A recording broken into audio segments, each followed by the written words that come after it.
Good morning, Gators. I have a couple of news items to share with you today, and they all concern refunds of one type or another. The first concerns the band trip to Spain.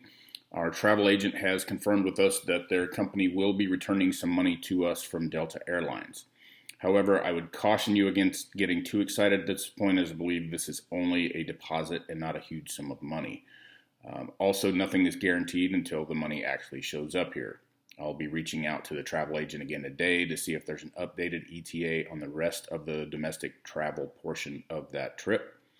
To date, we still really don't have any information from the ground package company in Spain, and that constitutes the bulk of the outlay of funds with regards to this particular trip.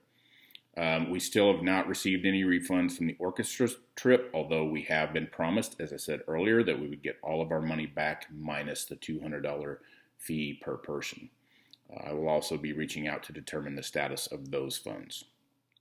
We have started to get a few questions about refunds for fees for spring sports. We are working with our coaches to get the numbers for refunds for any fees that are paid. I think the one exception to any refunds would be that we won't be able to refund any money for any gear that's already been purchased and distributed and was designed to be kept by the student athlete.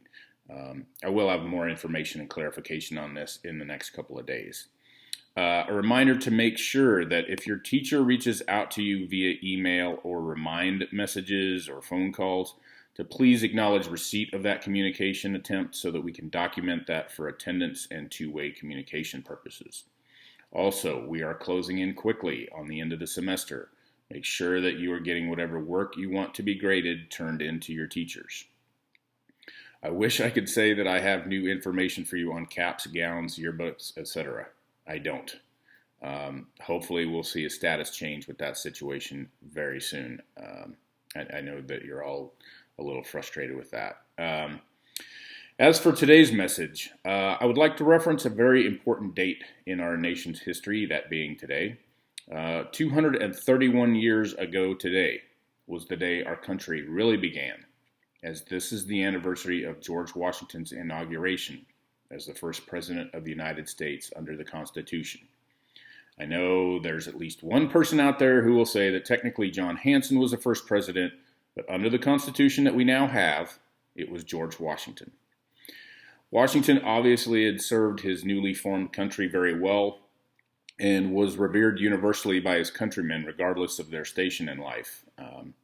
Pretty much everybody, loved George Washington and what he had done to get this country started off on the right foot.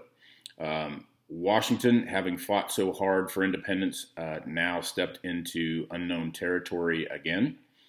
And this time the path forward was even more nebulous than his previous foray into the ravages of military conflict. Washington had served in wartime before. He knew what that was, and he knew how to go about it to a certain degree. But this new role was very different.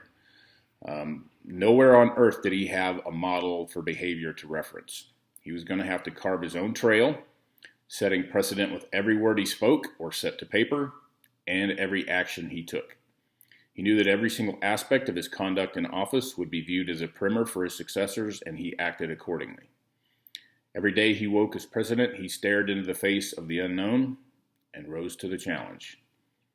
Even as time wore on, and especially in his second term, he faced mountains of criticism from all sides, including former allies and friends. He retained his composure and his steady outlook, believing always that the next day would bring better results. Washington was not without his faults or imperfections.